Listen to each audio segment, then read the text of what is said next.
Todas as últimas ações do Cruzeiro ainda continuam ecoando pela imprensa brasileira e até mundial. O grande Marcelo Beckler, né, que cobre ali muito o campeonato espanhol e algumas ligas da Europa, né, trouxe aqui um comentário do fundo do seu coração a respeito do Cruzeiro.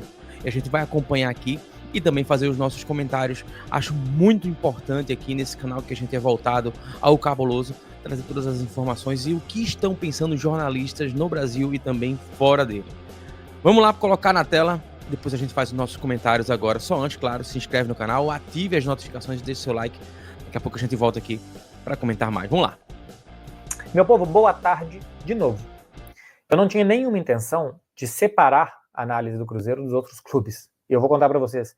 Eu fiz o vídeo anterior, analisando vários times e como eu vi vários times do futebol brasileiro, e também estava ali o Cruzeiro. Só que quando eu acabei de gravar, eu vi a notícia que o Fernando Diniz não seria mais demitido, como já tinha sido noticiado desde ontem. Inclusive, a reação dele na entrevista coletiva dava a entender que ele também não concordava com se ganha, fica, se perde, sai, né? Tem que analisar mais do que isso, mais do que se aquele dia a bola vai entrar ou não, se o time vai ou não para Libertadores. Enfim, não foi mandado embora, então tive que fazer um vídeo separado do Cruzeiro. O Cruzeiro, para mim, termina 2024 dentro da expectativa traçada no início do ano, que era uma expectativa modesta. Brigar para não cair não fazia parte dos objetivos, então era não brigar para não cair, ter segurança no Campeonato Brasileiro, quem sabe brigar por Libertadores e na Sul-Americana até onde que pode ir. O time não brigou para não cair, o time teve segurança no Campeonato Brasileiro, o time brigou por Libertadores até a última rodada e o time na Sul-Americana foi até a final. Então os objetivos foram cumpridos na temporada. A parada é que em agosto esses objetivos basicamente já tinham sido cumpridos. Em agosto o time já estava praticamente fora do rebaixamento, já estava brigando muito seriamente por Libertadores, e a Sul-Americana tudo bem, era um torneio de mata-mata. Matt, sua próxima fala é: cliente Nubank mais tem cashback em todas as compras no crédito e assinatura Max inclusa sem custo adicional. Veio o Boca e o Cruzeiro passou quase que sem merecer, ganhando aquele jogo que o Advíncula, né, foi expulso com 1 minuto e sofreu muito com 90 minutos e um jogador a mais para ganhar do Boca Juniors. Depois Lanús e Libertad num momento pior, o time conseguiu passar com facilidade, até que pegou um time mais bem estruturado como o Racing, e em 20 minutos estava basicamente liquidada já a fatura, embora o jogo ainda tenha durado um pouco mais. Mas no Campeonato Brasileiro competiu muito mal. E a questão é, para mim, o pior de tudo, porque beleza, os objetivos modestos do início da temporada já tinham. Em agosto, o time tinha construído muitas coisas. A partir de agosto, acho que o Cruzeiro entrou em um processo de destruição, né? De destruir a confiança do torcedor, a paciência do torcedor, a autoestima do torcedor, a confiança dos jogadores, os números dos jogadores, a valorização dos atletas, enfim. Entrou num processo de destruição. Isso passa pela chegada dos reforços, que tinham que jogar por decreto, né? Tem um áudio do Pedro Lourenço pro Fernando Seabra mandando os caras jogarem. Então os caras tinham que jogar por decreto, ainda que não tivesse encaixe, ainda que o time jogasse a outra coisa naquele momento. Era um meio campo de pressionar na frente, de tocar bem a bola, de manter posse de bola no campo de ataque. E entra o Wallace, que não tem a ver com aquilo, que não joga esse tipo de jogo. Entra Caio Jorge em um ataque que era mais móvel, jogava Arthur Gomes, Matheus Pereira e Veron se movimentando na frente, naquele momento que chegam os reforços. Aí depois entra Lautaro. Enfim, dos que chegaram, quem eu acho que foi melhor foi o Matheus Henrique, mais por jogadas do que por jogo. Algumas jogadas do Matheus Henrique, mas não tanto ritmo assim de jogo como ele não dava para o time, porque é um jogador de muita aceleração e o que o time mais precisava e que mais fazia bem o Cruzeiro era a pausa. Então, enfim, chegaram os reforços, o time degringolou. E aí chegou o Fernando Diniz, foi mandado embora o Seabra, chegou o Fernando Diniz. E aqui para mim acho que está o problema, que eu não sei se vai ser corrigido para 2025, que é não saber o que está fazendo. Quando você manda embora o Fernando Seabra e contrata o Fernando Diniz, você tem um rompimento total do que você está fazendo até aquele momento do ano. Total, você está rompendo com tudo. Os técnicos não têm nada a ver a forma com que eles jogam. Fernando Seabra, jogo dos caras posicionados e tal. Fernando Diniz com a vontade de atrair o adversário para o seu campo, para poder correr e jogar muitos jogadores para um lado do campo para poder correr pelo outro. Não tinha nada a ver com o jogo do Fernando Seabra. Fez essa mudança no momento decisivo da temporada, sem os jogadores estarem técnica, mental ou fisicamente preparados para aquilo, sabendo que o Fernando Diniz é um técnico que precisa de tempo para implementar nos jogadores isso, e talvez até precise de jogadores diferentes dos que o Cruzeiro tinha para implementar essa forma dele de jogar. As coisas não vão bem, como eu acho que eram bastante previsíveis que elas não iriam, só não, acho que também queriam tomar. E aí o clube decide mudar o técnico e depois volta atrás nessa decisão. Então a falta de coerência, de firmeza e de decisões justas e assertivas me dão a entender que não tem ninguém no volante. Não tem ninguém no volante. Ninguém sabe o que está fazendo dentro do clube. No futebol tem duas perguntas que são muito importantes.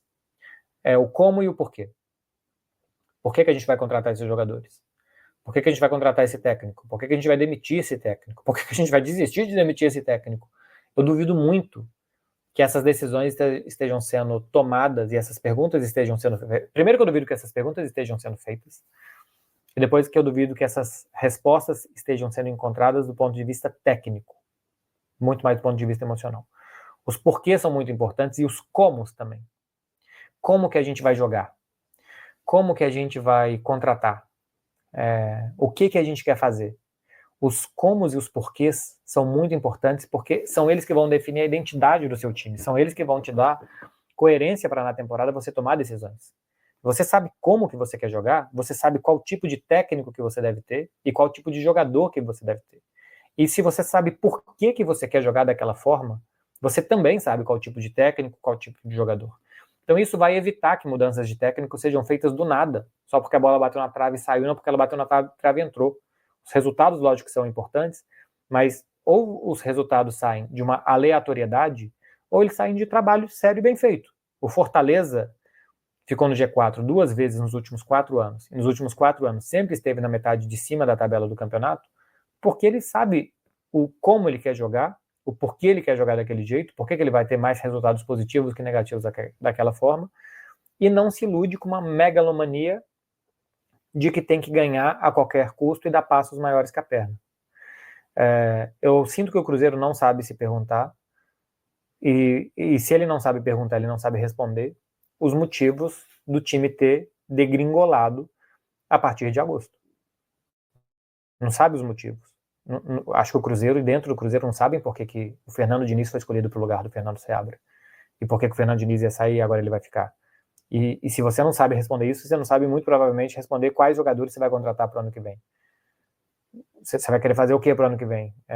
Contratar jogadores baseados na forma de jogar do Fernando Diniz, da forma de jogar que o clube vai querer a partir da frente, ou esse jogador é cascudo, esse jogador é vencedor, você vai apostar só nisso.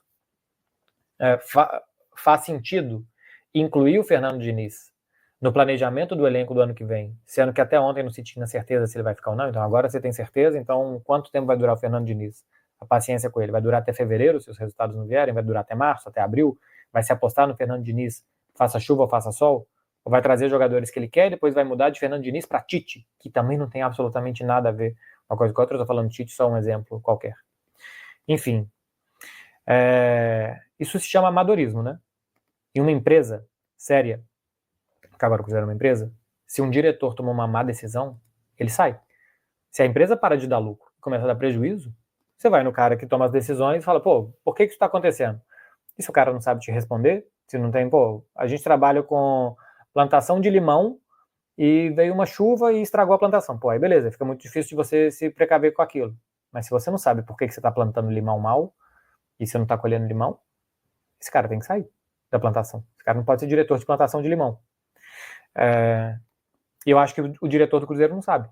Acho que quem toma as decisões do futebol do Cruzeiro, Alexandre Matos, não tem ferramentas técnicas o suficiente para saber fazer essas perguntas e responder essas perguntas. Eu acho que ele não tem essa capacidade, ele mostrou isso nesse trabalho e em outros trabalhos muito aleatórios que ele tem no futebol brasileiro, alguns com sucesso, outros menos, alguns contratando 50 jogadores, quando não consegue contratar 50 jogadores ele não fica, porque o trabalho dele basicamente se resume a contratar, e depois ver o que acontece. Eu acho que nem sempre isso vai dar certo. Muitas vezes não.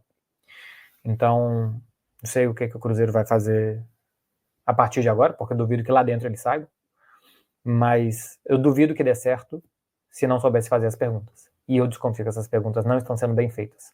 Sem saber perguntar como e porquê, você não sabe responder como e porquê. E sem achar as respostas, você não sabe corrigir os problemas. Eu acho que o Cruzeiro está muito longe de corrigir os problemas que ele teve a partir do momento que essa diretoria assumiu o comando de futebol do clube. É isso, meu povo. Até o próximo. Pois é, pessoal. Olha, palavras realmente aí, né? Bastante duras do Marcelo Beckler, né? É um cara que sempre acompanha o Cruzeiro, que faz parte, né, de toda essa história. E assim, ele jogou ali nas costas do Alexandre Matos a responsabilidade de todo esse processo, né? Basicamente, ele diz assim de forma clara que o Marcelo Matos, ele não sabe gerir, não sabe trabalhar dessa forma. Olha, me surpreendeu, tá? Por conta que o Cruzeiro realmente precisa fazer uma montagem de um elenco, mas um elenco vencedor. Não é simplesmente, Marcelo tá certíssimo nesse ponto, contratar por contratar, fazer volume não muda nada. Não traz nada de novo, não traz nada diferente. Isso é um ponto, tá? E claro, a gente vai estar aqui acompanhando e cobrando, né? E trazendo, claro, as novidades para vocês em breve. Então, se liga só, se inscreve aqui no canal, ative as notificações, tem muita gente chegando, o canal é novo e a gente tá aqui todos os dias trazendo informações do Cabuloso para vocês. Grande abraço, tamo junto